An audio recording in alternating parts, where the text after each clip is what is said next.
ಗೌರಿಬಿದನೂರು ನಗರದ ಹಳೆ ನಗರಸಭೆ ಕಾರ್ಯಾಲಯದಲ್ಲಿ ಸಮೃದ್ಧಿ ಮಹಿಳಾ ಸೌಹಾರ್ದ ಪತ್ತಿನ ಸಹಕಾರ ಸಂಘದಿಂದ ಮಹಾಶಿವರಾತ್ರಿ ಪ್ರಯುಕ್ತ 2 ದಿನಗಳ ಕಾಲ ನಡೆಯಲಿರುವ ತಂಬಿಟ್ಟಿನ ಮೇಳ ಉದ್ಘಾಟಿಸಿ ಮಾತನಾಡಿದ ಜಿಲ್ಲಾ ಪಂಚಾಯಿತಿ ಮಾಜಿ ಅಧ್ಯಕ್ಷ ಸಿಆರ್ ನರಸಿಂಹಮೂರ್ತಿ ಅವರು, ಮನೆಯಲ್ಲಿ ಮಾಡಿದ ಕುರುಕುಲು ತಿಂಡಿಗಳು ಹೆಚ್ಚು ಆರೋಗ್ಯಕರ. ಹೆಣ್ಣು ಮಕ್ಕಳಿಗೆ ಪ್ರೋತ್ಸಾಹ ನೀಡಲು ಇಂತಹ ವೇದಿಕೆಗಳು ಹೆಚ್ಚು ಉಪಯುಕ್ತವಾಗಿರುತ್ತದೆ ಎಂದರು. ಮಕ್ಕಳು, ಯುವ ಪೀಳಿಗೆ ಮರೆಯುತ್ತಿರುವ ಅಜ್ಜಿ ಕಾಲದ ತಿಂಡಿಗಳನ್ನು ಸವಿಯಲು ಇಂತಹ ವೇದಿಕೆಯನ್ನು 6 ವರ್ಷಗಳಿಂದ ಮಾಡುತ್ತಿರುವ ಸಮೃದ್ಧಿ ಮಹಿಳಾ ಸಹಕಾರ ಸಂಘ ಅಭಿನಂದನಾರ್ಹ ಎಂದರು. ಸಮೃದ್ಧಿ ಮಹಿಳಾ ಸೌಹಾರ್ದ ಬ್ಯಾಂಕ್ನ 6ನೇ ವರ್ಷದ ಈ ಒಂದು ತಂಬಿಟ್ಟು ಮೇಳ ಭಾಳ ಯಶಸ್ವಿಯಾಗಿ ಮಾಡ್ತಾ ಇದ್ದಾರೆ.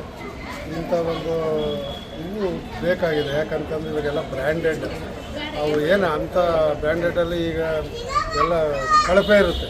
ಈಗಾಗಲೇ ಮೊನ್ನೆ ಬಟಾಣಿ ಕೂಡ ರಾತ್ರಿ ಟಿ ವಿಯಲ್ಲಿ ನೋಡ್ತಾ ಇದ್ವಿ, ಎಲ್ಲ ಬ್ಯಾನ್ ಮಾಡಬೇಕು ಅಂತ. ಗ್ರಾಮೀಣ ತಿನಿಸುಗಳು ಅಂದರೆ ಅದು ಪೌಷ್ಟಿಕವಾಗಿರುತ್ತೆ, ಹೆಲ್ತಿಯಾಗಿರುತ್ತೆ, ಆಮೇಲೆ ಕಡಿಮೆ ದರದಲ್ಲಿ ಎಲ್ಲ ಈಗ ಕಡಿಮೆ ದರದಲ್ಲಿ ಸಿಗುತ್ತೆ. ಅದರಿಂದ ಮುಂದಿನ ದಿನಗಳಲ್ಲಿ ಇಂಥ ಮೇಳಗಳು ಗ್ರಾಮೀಣ ಇವರು ಅಕ್ಕತಂಗಿಯವರು ಮಾಡೋ ಅಂಥ ಒಂದು ವಸ್ತುಗಳನ್ನ ನಿಜವಾಗ್ಲೂ ಕೂಡ ಇದು ದೊಡ್ಡದಾಗಿ ಆಗಬೇಕು ಅಂತ ಆಶಿಸ್ತಾರೆ. ನಗರಸಭೆ ಅಧ್ಯಕ್ಷ ಲಕ್ಷ್ಮೀನಾರಾಯಣಪ್ಪ ಮಾತನಾಡಿ, ಇಲ್ಲಿ ಪ್ರದರ್ಶನ ಹಾಗೂ ಮಾರಾಟದಿಂದ ಹಿಂದಿನ ಸಾಂಪ್ರದಾಯಿಕ ಕುರುಕುಲು ತಿಂಡಿಗಳ ಪರಿಚಯವಾಗುವುದೇ ಅಲ್ಲದೆ ಮಾರಾಟದಿಂದ ಹೆಣ್ಣು ಮಕ್ಕಳನ್ನು ಆರ್ಥಿಕವಾಗಿ ಪ್ರೋತ್ಸಾಹಿಸುವಂತೆ ಆಗುತ್ತದೆ ಎಂದರು. ಇನ್ನು ಪ್ರದರ್ಶನದಲ್ಲಿ ಹುರಿದ ಅಕ್ಕಿ ತಂಬಿಟ್ಟು, ಹಸಿ ಅಕ್ಕಿ ತಂಬಿಟ್ಟು, ಗೋಧಿ ಸಜ್ಜಿಗೆ, ಜೋಳದ ತಂಬಿಟ್ಟು, ಅರಳು ಉಂಡೆ, ಎಳ್ಳು ಉಂಡೆ, ಕಡಲೆ ಬೀಜದ ಉಂಡೆ, ಕೊಬ್ಬರಿ ಮಿಠಾಯಿ, ಕಜ್ಜಾಯ, ಬುರುಗು ಪಾಕ, ಅವಲಕ್ಕಿ ಬುರುಗು ಉಂಡೆ ಸೇರಿದಂತೆ ಮೊಳಕೆ ಕಾಳುಗಳನ್ನು ಪ್ರದರ್ಶಿಸಿದರು.